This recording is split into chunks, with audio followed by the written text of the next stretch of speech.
여러분들 혹시 어떤 한 사람이 한순간에 확 바뀌어서 변했다라고 이야기를 한다면 그 말씀을 믿을 수가 있겠습니까? 한순간에 사람이 바뀐다라는 것은 잊기가 힘든 그런 일입니다. 그러나 성령님 안에서는 분명히 가능한 일이죠. 그러나 성령 안에서 변화가 됐다고 하더라도 우리가 인간이기 때문에 보고 또 그것을 믿는다라는 것은 쉽지 않습니다. 그 사람의 과거 전력이 있기 때문에, 이력이 있기 때문에 한순간에 바뀌었다고 해도 그것을 믿기가 어렵습니다. 제가 예전에 고등학교 때에 저희 반에는 굉장히 이렇게 잘 놀던 한 친구가 있었습니다. 그 친구가 어떤 친구였냐면 10시에 수업이 끝나면 이제 무리를 지어서 술집에 가서 술을 마시고, 그리고 학교에 오자마자 입냄새를 친구들한테 맡게 해주면서 나한테 담배 냄새가 나냐, 술 냄새가 나냐, 이런 것을 먼저 물어보고 하루를 시작했던 친구였습니다. 근데 그 친구가 한 가지 특징이 있었던 건 무엇이냐면, 그래도 성품은 좀 괜찮았다 생각이 들었고, 그리고 부모님이 교회를 다녔었던 그런 친구로 기억을 하고 있었습니다. 그런데 이제 수능 시험이 끝나고서 계속 학교 와서 잠만 자고, 저는 태어나서 그 술을 마시고서 다음날 아침에도 술 냄새가 날 수 있다는 것을 그 친구를 통해서 제가 깨닫게 되었습니다.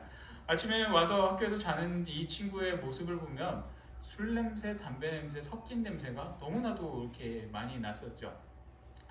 그래서 가깝게 지내지는 않았던 친구였는데 이제 20대 중반이 된, 그리고 그 고등학교 졸업 후 어느 정도 시간이 흘렀을 그때에 다른 한 친구로부터 이 친구의 소식을 제가 전해 듣게 되었습니다. 그 이야기는 어떤 이야기냐면, 이 친구가 고등학교 때 술 먹고 담배 피고 그렇게 놀던 이 친구가 갑자기 변해서 신학 공부를 하고 있다라는 그런 소식을 제가 전해 들었습니다. 너무나도 궁금했습니다. 얘가 정말 변했을까? 얘가 진짜 그때의 모습을 떠나서 어떤 모습일까? 너무나도 궁금한 마음에 그 친구한테 야 빨리 불러봐, 밥이나 같이 먹자고 해, 이런 이야기를 했었죠. 그래서 그 친구가 나왔습니다. 저는 옛날에 껄렁껄렁한 모습에 이 친구를 생각을 했었는데, 갑자기 나타났던 그 친구의 모습은 성령을 받은 그런 변화된 그런 모습으로 나타났죠. 수년 만에 만났던 이 친구가 저를 보면서 했던 말이 상희야 오랜만이다 라고 말을 시작을 했었습니다. 옛날 같았으면 야 너 임마 이렇게 시작을 했었지 아닌데 그렇게 바뀌었습니다. 그리고 밥을 먹으면서 이 친구가 저에게 이야기를 해주었던 것은 옛날 이야기도 하면서 자신이 어떻게 하나님을 만났는지에 대해서 이야기를 저에게 전해 주었습니다. 이 친구가 예수님을 만났던 그 이야기는 어느 날, 똑같은 어느 날, 항상 똑같죠. 사람은 똑같이 지내던 어느 날 새벽까지 술을 마시고 집을 들어갔다고 합니다. 새벽까지 술을 마시고 집에 들어가는 도중에 부모님, 어머니와 형이 새벽 기도를 가고 있었대요. 새벽 기도를 가는 어머니와 형을 따라서 같이 언급결에 술 기운에 교회를 갔는데, 새벽 기도를 가면서 그곳에서 기도하던 중에 하나님을 만나는 그런 은혜가 있었다라고 합니다. 그리고 그 이후로부터는 그 친구가 완전히 바뀌어서 정말 믿음 생활을 그동안 자기가 술 먹고 잘못했던 것들이 크게 회개하고 하나님한테 완전히 돌아섰다라는 이야기를 하고 있습니다. 지금도 이 친구는 그 경기도 수지 쪽에 있는 큰 교회, 우리가 잘 알려진 그런 큰 교회에서 부교역자로 계속해서 목회자로서 이렇게 생활을 하고 있죠. 그때 변한 이후로 다시금 돌아가지 않고 하나님 주의 종의 길을 잘 걷고 있는 그 친구였습니다. 제가 이 친구의 이야기를 하는 건 이 친구가 변했다는 말을 저도 믿지는 않았거든요. 전혀 믿음이 가지 않았었고 어떻게 그렇게 변할 수가 있을까라고 생각을 했지만, 그 친구의 이야기를 듣고 또 그 친구의 지금의 현재까지의 모습을 보면서 정말 이 아이가 변했구나라는 걸 깨닫게 되었습니다. 이처럼 누군가의 모습이 변했다는 것은 쉽게 믿을 수도 없고 그것을 믿을 수도 없습니다. 아무리 성령 안에서 변했다라고 해도 쉬운 일이 아니죠. 근데 오늘 말씀을 보면은 바로 이 사울이 그러한 모습이었습니다. 왜 그랬냐면 이 사울이 그 전까지, 불과 며칠 전까지만 해도 어떤 모습이었냐면 박해로 인해서 전 세계 곳곳에 흩어진 그리스도인을 찾아서 다 붙잡아 와서 처형을 하려는 그러한 사람이 이 사울이었습니다. 바리새인 중에 바리새인요, 율법주의자 중에 율법주의자가 바로 이 사울이었습니다. 그래서 먼 땅 다메섹까지 그가 간 이유는 예수 그리스도를 믿는 사람들을 다 잡아서 없애버리기 위함이었습니다.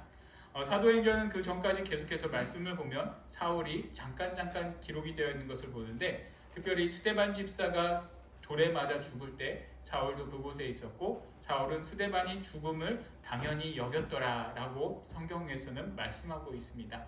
그처럼 그리스도인이 죽어야 되는 것이 당연하다고 생각했었고, 그리고 그리스도인을 죽이는데 가장 앞장섰던 사람이 이 사울이었던 것이죠.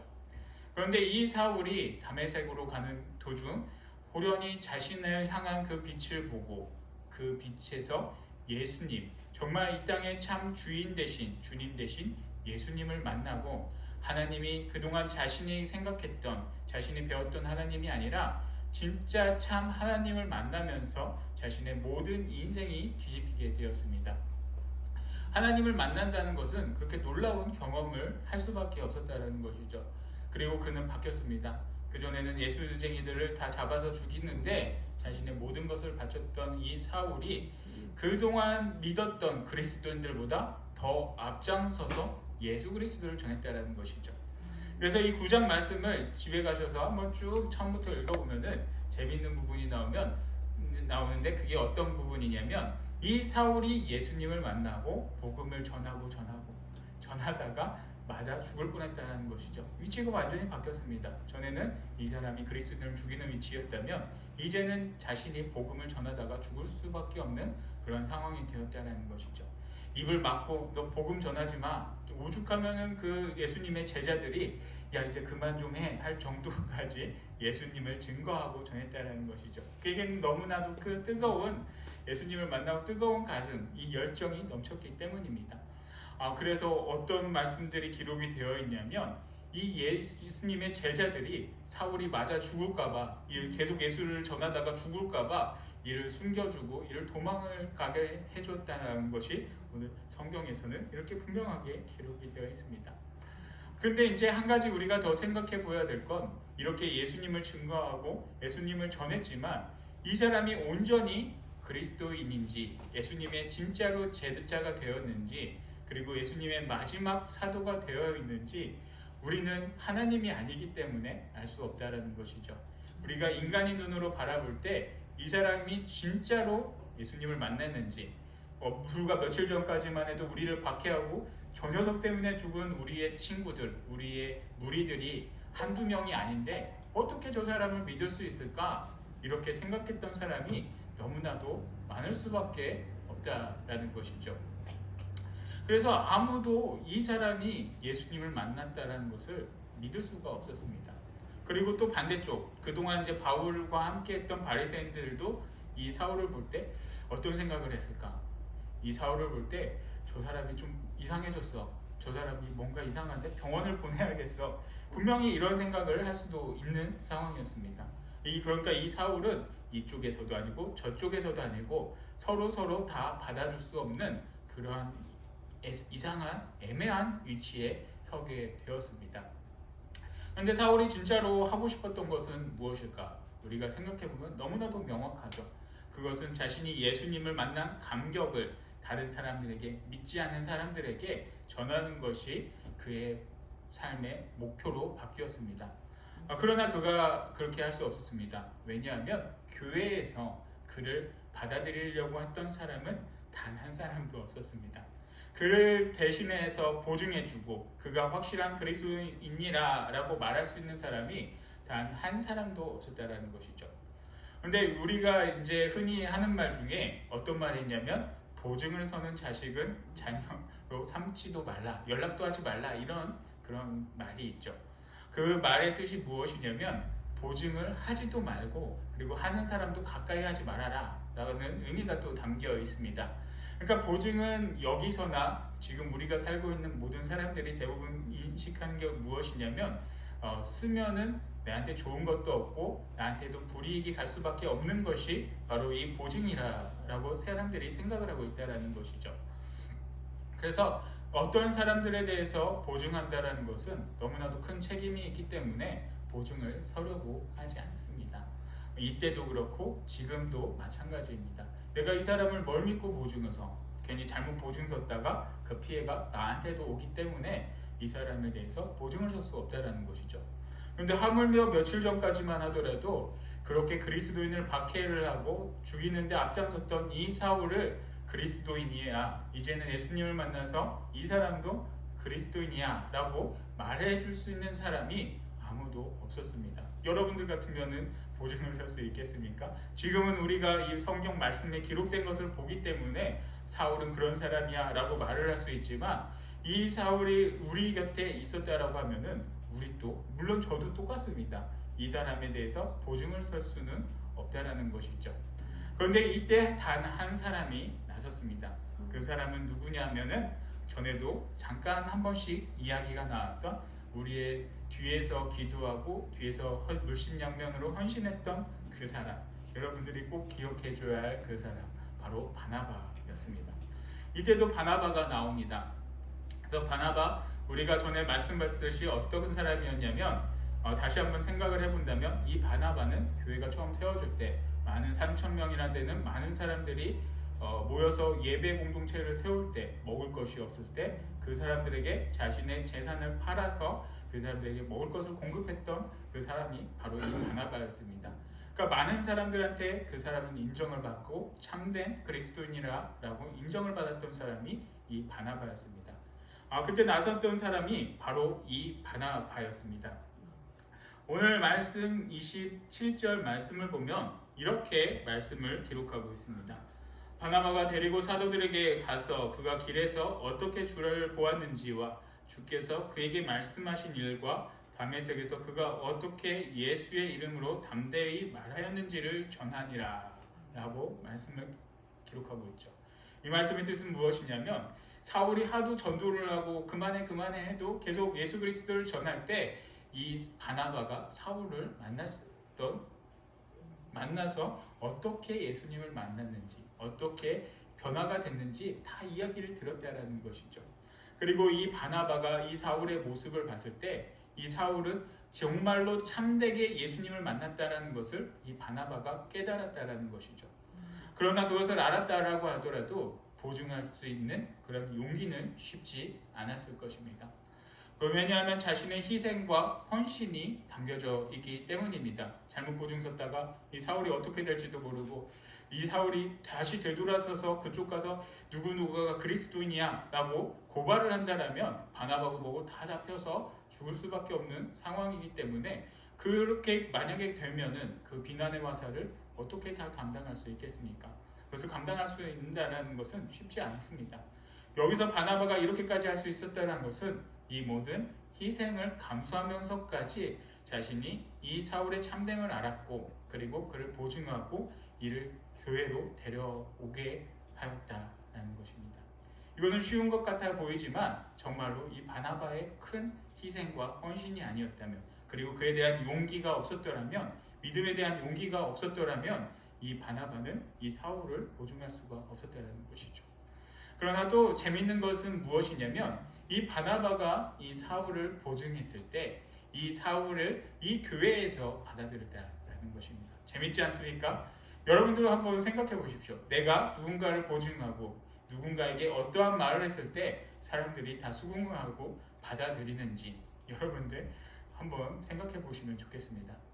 저는 그냥 제 생활에서 그냥 얘기를 하면은 저희 아이요, 그 아들과 딸을, 그리고 지금은 말도 못하는 그런 아들이 하나 또 있는데, 저희 아이들에게 가끔 그런 말을 합니다. 아빠가 어제 거짓말하는 거 봤어? 그러면은 저희 아이는 당당하게 얘기하죠. 아빠 많이 하잖아. 아빠 많이 하잖아. 믿지를 않는 거예요. 네, 믿지를 않는 거예요. 그런데 이제 그 농담으로 그렇게 하기는 하지만, 누군가가 이렇게 말을 했을 때 어떤 말이라도 받아들이고 믿는다라는 것은 그 사람의 신뢰가 가득 쌓여 있다라는 것을 나타내고 있습니다.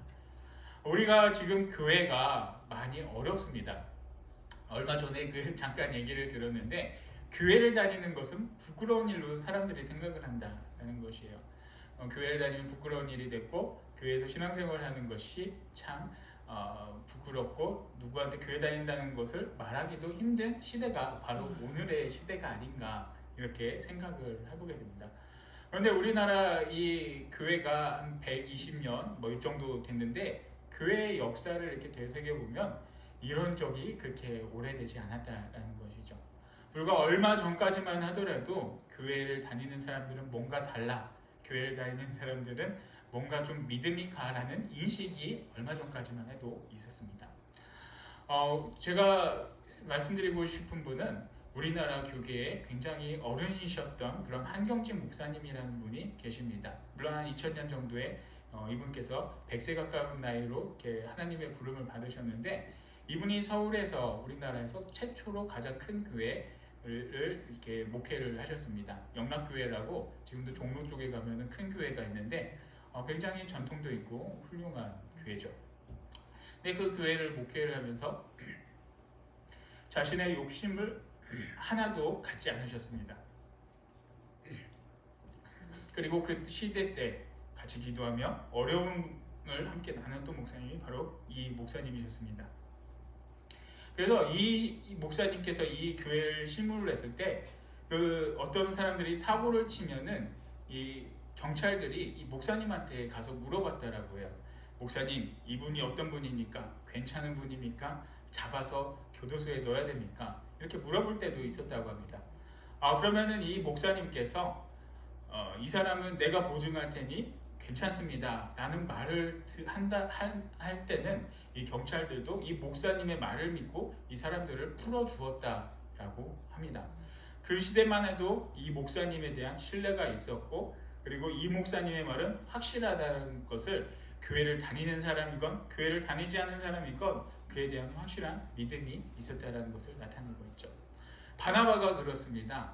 이 사람들에게 신뢰를 주고 믿음을 주고 그의 행동과 그의 성품을 통해서 정말 이 세상에 하나님이 참으로 살아계시고 예수님이 이 땅에 참 주님이심을 이 바나바를 통해 사람들이 깨달을 수 있었다는 것이죠. 그래서 이 바나바의 한마디 한마디가 정말 믿음이 되고 이 바나바의 한마디에 그동안 핍박을 하고 박해를 했던 이 사울이 이 바나바로 인해서 그리스도 안으로 교회의 무리 안으로 들어올 수가 있었다는 것입니다. 사랑하는 성도 여러분, 제가 계속해서 바나바 이야기를 하는데 여러분들에게도 이런 모습이 나타나기를 바랍니다. 예수님의 모습처럼 예수님의 사랑과 그리고 희생을 여러분들도 여러분들의 가정에서 함께 나눴으면 좋겠습니다. 이 지역까지도 다 그런 모습을 나눴으면 좋겠지만 일단은 여러분들의 가정에 정말 이러한 모습으로 여러분들이 살아가기를 축복합니다. 예수님의 사랑과 은혜를 나누는 그러한 바나바의 모습처럼 여러분들의 모습을 통해서 예수님을 나타내고 정말 저 사람의 한마디라면 내가 신뢰가 가 어떤 것이라도 나는 믿을 수 있어 라는 그런 믿음의 모습으로 여러분들이 살아가기를 바랍니다. 그래서 오늘 말씀에 나오는 이 바나바처럼 여러분들도 정말 희생과 헌신을 통해서 정말 하나님이 어떤 모습인지 깨달을 수 있도록 복음을 전하는 그런 사람들이 되길 바랍니다. 바나바는 예수 그리스도를 말로 전하는 것이 아니라 그의 행동으로 전했습니다. 그런데 한 가지 우리가 깊게 묵상해 봐야 될 것이 무엇이냐면 그렇게 한다는 것이 정말로 쉽지 않다는 것이죠. 전에도 한번 착하다는 것에 이렇게 말씀을 드린 적이 있는데 착하다는 것은 자기 주장을 하지 않는 것이 아니라 정말 정의롭고 공의로운 일에 자신의 희생을 감수하면서까지 나서는 것을 말하고 있다는 것이죠. 그래서 성경에서 유일하게 착하다고 기록된 이 사람 바나바, 이 바나바처럼 여러분들의 모습에도 예수님의 사랑과 예수님의 희생이 나타내서 여러분들의 주변에 있는 믿지 않는 그런 가족들에게 예수님의 사랑과 희생을 전하기를 바랍니다. 그래서 제가 원하고 기도하는 것은 여러분들이 정말 여러분들만 이렇게 예수님 믿고 구원받고 정말 주님의 자녀들이 되는 것이 아니라 여러분들의 가정이 먼저 하나님의 그런 구원받는 믿음의 가정이 되기를 축복합니다. 그래서 여러분들이 중심이 되어서 여러분들로 인해서 믿지 않는 가족들 모두가 하나님을 믿고 하나님을 알고 정말 주님의 참된 그런 믿음의 가정이 되도록, 그러기 위해서 여러분들의 희생과 헌신을 통해 가족들에게도 그러한 사랑의 모습을 나타냄으로써 주님의 귀하고 복된 자녀들이 되고 하나님의 그리고 주님의 믿음의 가정이 세워지기를 간절히 축복합니다. 하나님 아버지, 저희들에게 귀한 믿음을 더해 주시고 또 귀한 가정을 허락하여 주심에 감사드립니다. 저희가 또 하루하루를 살아가며 또 한 주간 살아갈 때 이 바나바의 모습을 잊지 않게 해 주시옵소서. 정말 무엇이든 본이 되고 모범이 되는 그런 모습처럼 저희들이 가정에서도 그리고 직장과 그 사회생활 어느 곳에서라도 예수님의 모습을 나타내는 그런 희생과 사랑의 은혜를 나눌 수 있는 그런 믿음의 자녀들이 될 수 있도록 아버지 하나님 도와주시옵소서. 그러기 위해서 이 믿음에 대한 확신도 갖게 해주시고 이 믿음에 대한 용기도 저희들에게 더하여 주셔서 담대히 그리스도를 전하고 복음을 나눌 수 있는, 그리고 저희 모든 언행이 주님 안에서 바로 설 수 있는 그런 참된 믿음의 자녀들이 될 수 있도록 아버지 하나님께서 역사하여 주시옵소서. 모든 것 감사드리며 예수 그리스도 이름으로 기도드리옵나이다. 아멘.